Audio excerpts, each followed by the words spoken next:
Hello and welcome back. We're continuing our Sunday school series on heaven and hell. Today we're going to be looking at what is known as the intermediate state, and I'm entitling it Between Death and Resurrection. What happens to people after they die, but before they've been raised from the dead? Now, I have to confess to you that this study has been one of the most difficult I've ever had to prepare. In part because it touches each of us on an extremely deep emotional level. I'm very much aware that we have all lost loved ones, some very recently. And we are all thinking, what are our loved ones feeling, thinking, experiencing right now on April 11th, 2021? What are they thinking and feeling? Are they happy? Are they miserable? Are they even conscious of the passage of time? What is their current experience right now as we sit here uh, talking about their current experiences? These are very troubling questions. These are difficult questions. And what makes them more difficult is the fact that the Bible has very, very little to say about this. And what it does say doesn't seem to be thoroughly consistent. So what I'm going to do this week and next week or the week after is we're going to divide this lesson up into two parts.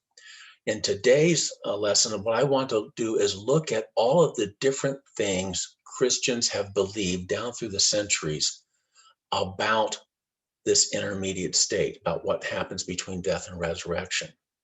And then in our next lesson, I want to look at the Bible itself, look at all the different passages that talk about people dying and what happens at death, and see if we can come to some resolution as to what they have to say, and to see how other people much smarter than myself have interpreted those passages, because the interpretations have not been consistent.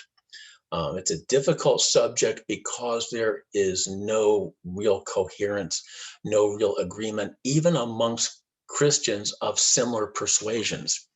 And we'll see that as we go. So let's dive in. Let's talk first about Christian worldview from the beginning. Last week, we talked about resurrection and the immortal soul, the conflict or the contradiction between the Christian idea of bodily resurrection and the Greek Platonic Gnostic idea of an immortal soul going off to heaven. From the standpoint of the Christian, we start with the truth: everybody dies. Death and taxes, the two things that are certain. Everybody's going to die. Everybody will also be resurrected at the end of the age. This is firm, solid Christian teaching. Christians of all stripes, Catholic, Protestant, Orthodox, Mormon, they all believe that Christians will be resurrected at the end of the age. Resurrection defeats death. That's what resurrection is all about. In 1 Corinthians 15, the last enemy that will be abolished is death itself. And so this is an extremely important point in Christian teaching, Christian doctrine. As J. Richard Middleton puts it in his book, The New Heaven and the New Earth, the core hope, the central hope of New Testament eschatology, the study of the end times, is the resurrection of the body and a renewed earth. That's the center of what we are learning, believing, and teaching. But as we saw last week, this is not what is commonly believed in the pews, even in Christian churches. We saw studies last week that indicate that 2/3 of professing Christians do not believe in a bodily resurrection, either in the bodily resurrection of Jesus himself or in our own bodily resurrection at the end of the age. 2/3. There's a real disconnect between what the preachers and teachers and the scholars are teaching in their books, writings, and their messages and sermons, and what the people in the pews are actually believing. What the people in the pews find easier to believe is the Platonic/Gnostic idea of the immortality of the soul. What Plato taught was that the immortal soul, which exists even before birth and exists after birth, it's immortal, it cannot die, it's eternal. the immortal soul is released from the prison of the body, which decays in the ground. And after that, the soul itself, which is eternal, goes to a disembodied bliss in heaven. Resurrection isn't needed in Platonic philosophy, nor is it wanted. Plato did not want to come back to a renewed earth in a renewed body. He wanted to escape the body because he saw the body as bad. Now, Christians may not go that far in thinking of the body as being evil, etc., but many Christians, and arguably most Christians, even if it's a small majority, would say that our eternal salvation, our eternal state, means that our immortal soul goes to a disembodied heaven and our body decays in the ground. That's not biblical Christianity, and that's not what Christian teachers and scholars have been trying to teach for 2,000 years. N.T. Wright fights against this Platonic notion with words like these in his book, Surprised by Hope. If the promised final future is simply that immortal souls leave behind their mortal bodies, then death still rules. Since that is a description not of the defeat of death, but simply of death itself.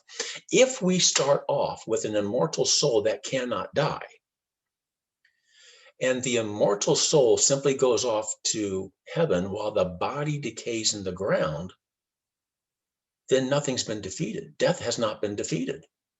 That simply describes death. The body dies, the soul goes to a disembodied bliss, and Jesus' resurrection means nothing because death has not been defeated. And yet we know that the last enemy to be defeated or abolished is death itself. Jesus defeated death. Resurrection doesn't mean that the immortal soul never dies. Resurrection means that that which was dead is renewed to life. And that's what the word means. So we have this dilemma now. What happens between bodily death and bodily resurrection? Okay, we know as Christians, we know that the Bible teaches that we're going to be raised from the dead at the end of the age. But thousands and millions of people have already died. Billions of people have already died. What are they doing now? Where are they? What is happening to them? The dilemma, not only do we have the question, but unfortunately, the Bible doesn't give us a clear answer, at least not as clear as we want.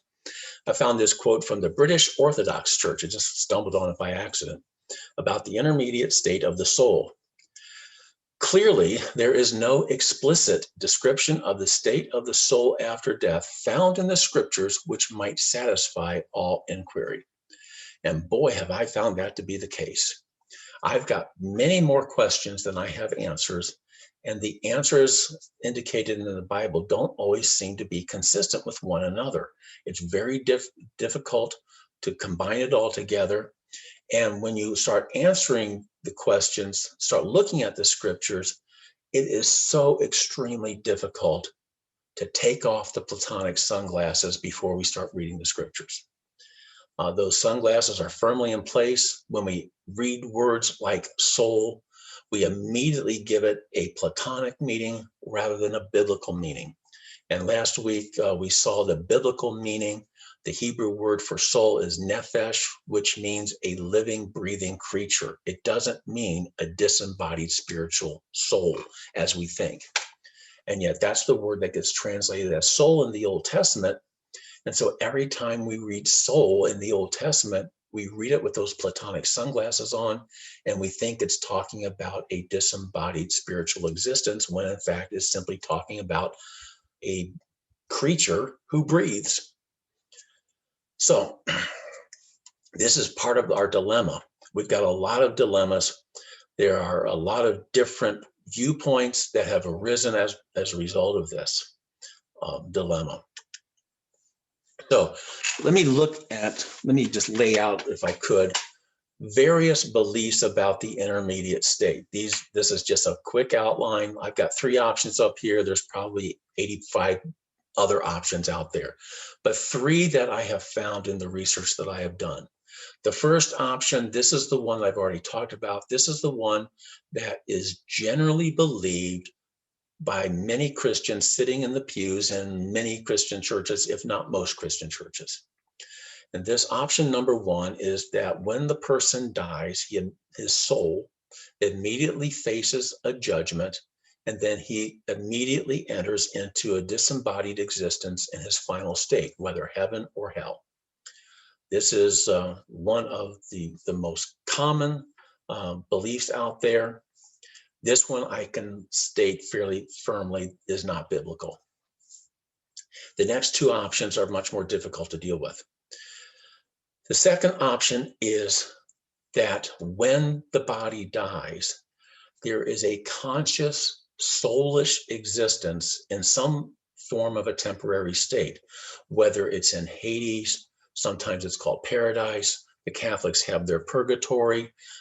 There are all sorts of temporary states out there, and we'll flesh this out a little bit in a couple more slides. But the key point here is that this is a conscious existence. There is something about my person, call it a soul, if you will, that survives my death and remains conscious. I am consciously aware of the fact that I am now in a different state. Okay, and this is a very common belief, especially amongst Christians of all stripes. The third belief, which is probably the least popular of the 3, but I'm seeing it more and more in different teachers, is that when the person dies, from the time of between death and resurrection, he is not conscious of anything. There is no separate soul that survives the death. There's no separate consciousness that survives the death. The Bible often talks about people being asleep. And the folks in this camp on option number 3, they talk about what is termed soul sleep, but I'm not even sure that's a good term. Basically, what it means is the whole person, the whole nephesh is dead. And it remains dead until the resurrection. Because there's no consciousness, there's no experience of the passage of time. So a person who is dead, the next thing he experiences is his resurrection, which may not happen for another 2,000 or 3,000 years. So in this option, again, there's no consciousness. You die, the next thing you experience is resurrection, while the rest of us go on living our lives. Obviously, in option 3, you don't have the possibility of feeling as if your loved one is up there looking down on you. In option 2, you might have a sense or a belief in some way in which our loved ones who have passed on are able to still see us, watch down on us. I hope we can set aside the notion that they become guardian angels. There's nothing in the Bible that would suggest that. Angels are separate beings from humans. Humans do not become angels. I think most Christian teachers, vast majority of Christian teachers would say that. And yet that is, again, is a very popular belief amongst people in the Christian pews. When we think about these 3 beliefs, what I want to do now is sort of look at the progression of belief throughout the church history. Not so much to show a very clear progression, but rather to show how widely varied the beliefs have been right from day one. So we go back to the early church fathers. These are the people in the first 2 to 3 centuries. There were at least 2 or 3 different beliefs. I want to focus on 2 or 3. Let's focus on 3 or 4 of them, actually. The first one is basically option 2 that I showed on the previous screen. The soul enters into a conscious waiting room, and most of the early church fathers refer to this as Hades. At the time, they saw Hades as having several different chambers, one for the righteous, one for the unrighteous. This, again, is very Platonic. That's exactly how Plato described Hades, which is not at all like the Old Testament describes Sheol. Sheol and Hades are two terms for the same concept, supposedly. But in this belief, the soul enters into a conscious waiting room. However, these church fathers did not believe that the soul was in the conscious presence of God yet. They said that you do not get into the presence of God until after the resurrection at the end of the age. And so we've got Justin Martyr, Irenaeus, Tertullian, Novatian, St. Augustine, all held to beliefs along these lines. There's variations within the theme, but these are the beliefs that they held. They held that while you are in this conscious waiting room, you experience either levels of rewards or punishment based on your final destination. So if you were heading to heaven eventually, or to the new heaven and new earth, you would experience levels of rewards, but not quite as good as what you'll have at the end. Same way with punishment. If you were destined to spend eternity in hell or the lake of fire, you would experience punishment in Hades, but it wouldn't be as bad as the final result. This would all come about after what is called a particular judgment. You die, your soul receives an individual judgment about your life. You are then consigned to either the righteous side of Hades or the unrighteous side of Hades.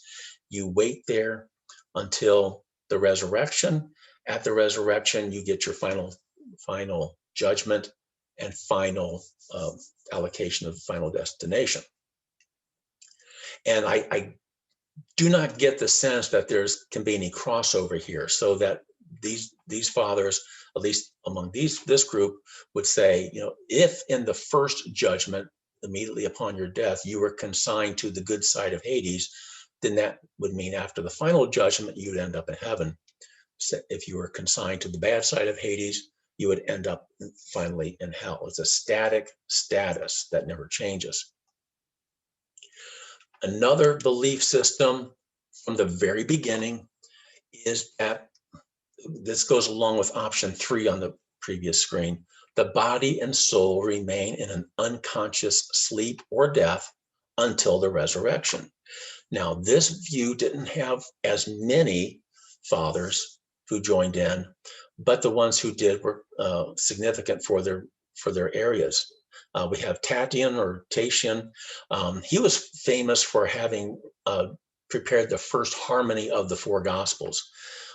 Ephraim and Isaac, both of Syria, the Syrian Christian church was very firm in this concept of an unconscious existence until the resurrection.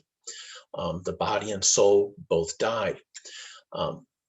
These folks were probably more concerned about Platonic ideas creeping into their Christianity. In fact, that's what they were concerned about. They were concerned that belief in an intermediate state implied the Platonic or the Gnostic notion of the immortality of the soul, which in turn minimized the importance of bodily resurrection.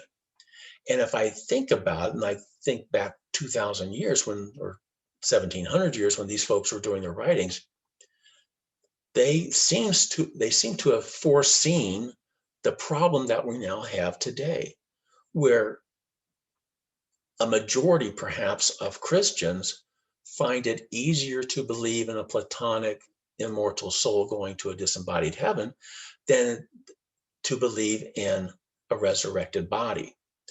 So they've held firm to the notion that no, there is no separate immortal soul. The soul, body live or die together.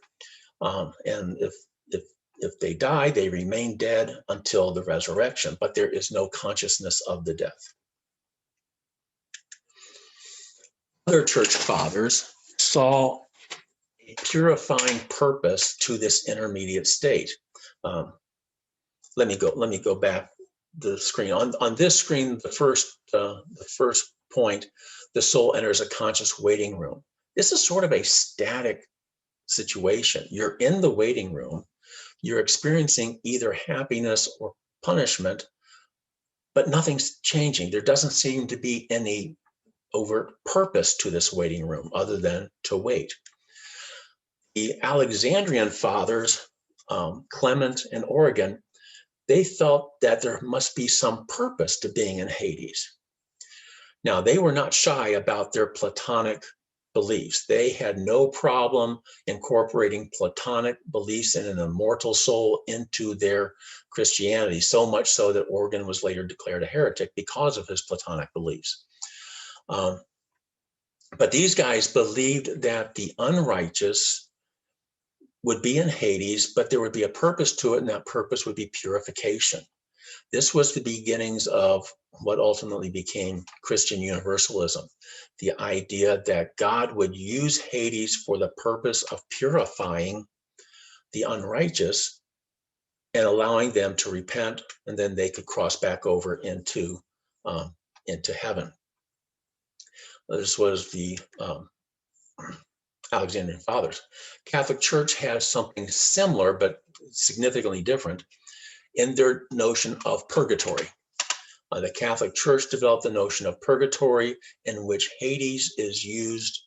They wouldn't necessarily call it Hades, but in which purgatory itself is used for people who are Christians, but they have not yet achieved the image of Jesus. Remember that our end goal is to be transformed into the image of Jesus Christ. Yes, we're forgiven of our sins, but we're not yet fully transformed. The Catholic Church holds that this transformation process continues after we die. The immortal soul goes to purgatory, where it is purged of its sin. But again, this is just for people who are already Christians. These are people who have placed their faith in Jesus. They still need to be purged. There's a lot to purgatory that I'm not getting into.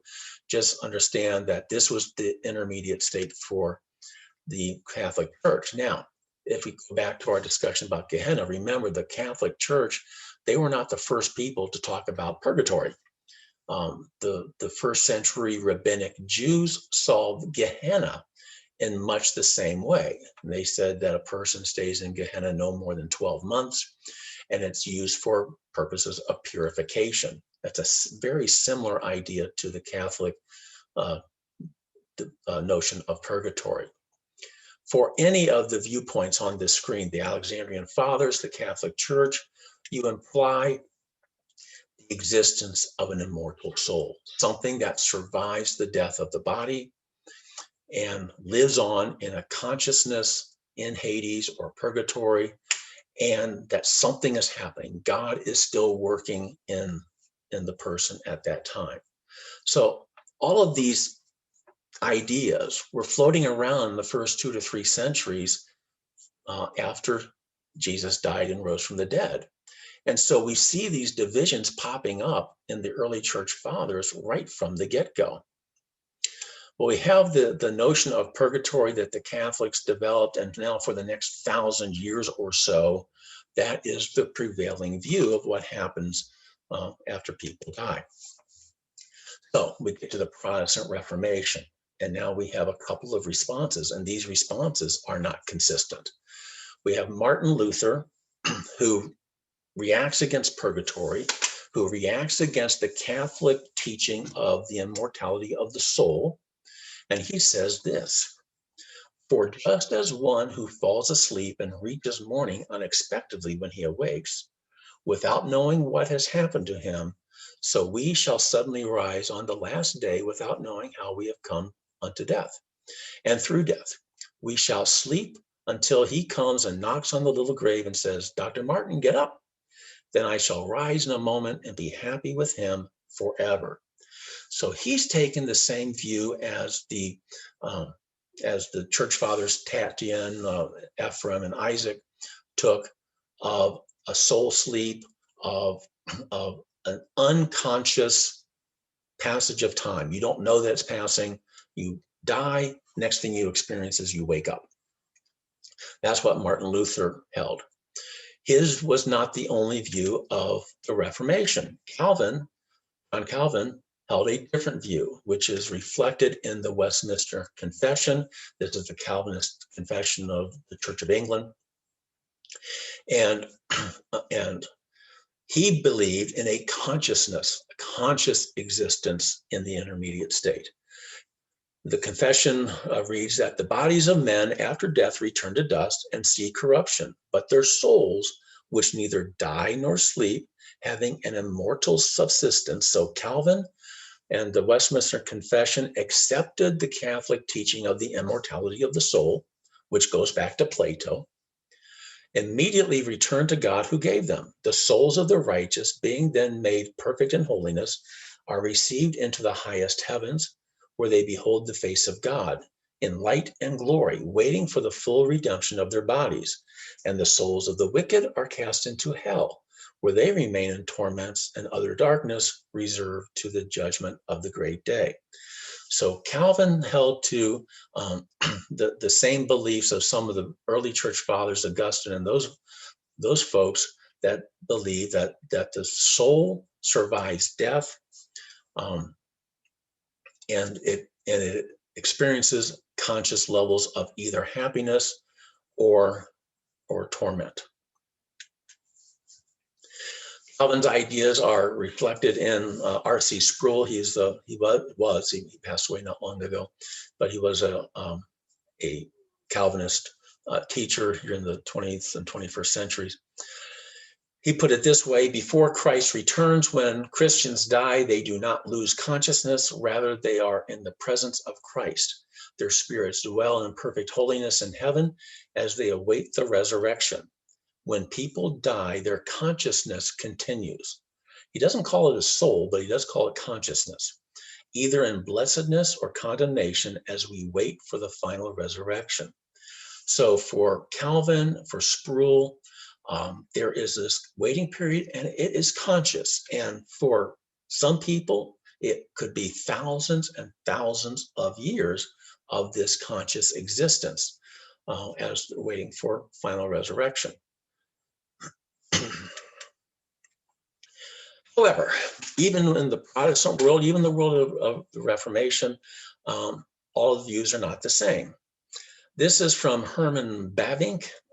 He wrote the article on death in the International Standard Bible Encyclopedia. This was originally written around 1930s and updated in 1960. I quoted from this last week, the same article written by Babink.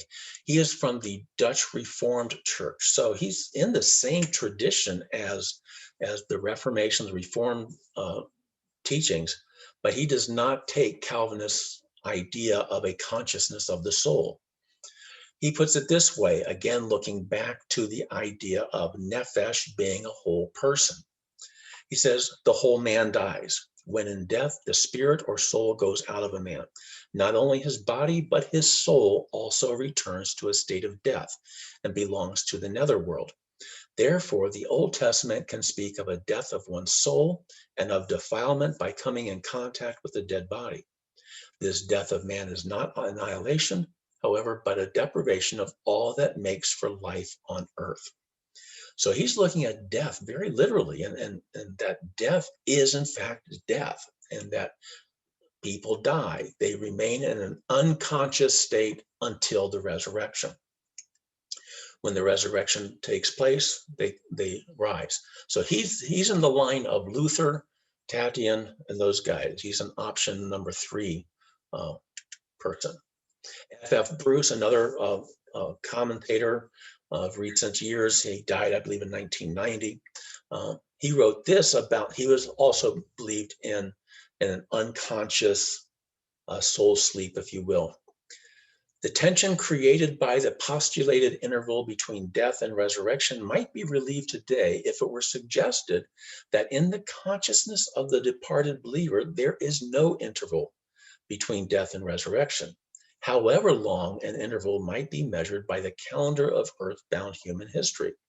And this is the thing that we need to understand, that when a person dies, again, if their soul dies with their body, they do not experience the passage of time. Karl Barth went so far as to say they are entered into a different time dimension than ours. They don't experience the passage of time because they are in a timeless eternity. That's getting beyond me. But just let me just point out again that the idea of the soul sleep is that the person is simply unconscious of what's going on. You die, and then next thing you experience is resurrection. So these are the two extreme views that we've seen, and we've seen it over and over. As you can see, there's been a lot of disagreement, and the disagreement goes on and on and on. And what's amazing is that all of these guys are scholars of the Bible, and they're all reading the same Bible, and they're all coming to very different conclusions. And let me just give you one more guy who takes what I'm calling a middle ground. N.T. Wright, in his book, Surprised by Hope. He says this: I therefore arrive at this view that all the Christian departed, and I've got in there in brackets, not their souls, and I'll explain what I mean by that in a second, are in substantially the same state, that of restful happiness. This state is not clearly the final destiny for which the Christian dead are bound, which is, as we have seen, the bodily resurrection. But it is a state in which the dead are firmly held within the conscious love of God and the conscious presence of Jesus Christ until they await that day. This was a kind of a surprise to me when I read it, because N.T. Wright is very firmly against the notion of an immortal soul. He believes that that's a Platonic idea that crept into the church, that the Bible does not support the notion of an immortal soul. He does not believe that a person's soul can separate from their body and live on. This goes against his passionate love for bodily resurrection. He is our generation's strongest proponent and apologist for bodily resurrection. And yet, when it comes to the intermediate state, he does not take option 3. He does not take the view that the dead remain in an unconscious state until the resurrection. He believes that there is a consciousness that survives death, but it is not the soul. He goes through great pains to demonstrate how biblically it is not the soul that survives death, but it is a consciousness. I would love to sit down and talk with him and have him help me understand that. I think what he would say is, Virgil, you're asking the wrong questions. Stop thinking about the intermediate state. What's important is resurrection. And that's what many of the teachers I have read have said.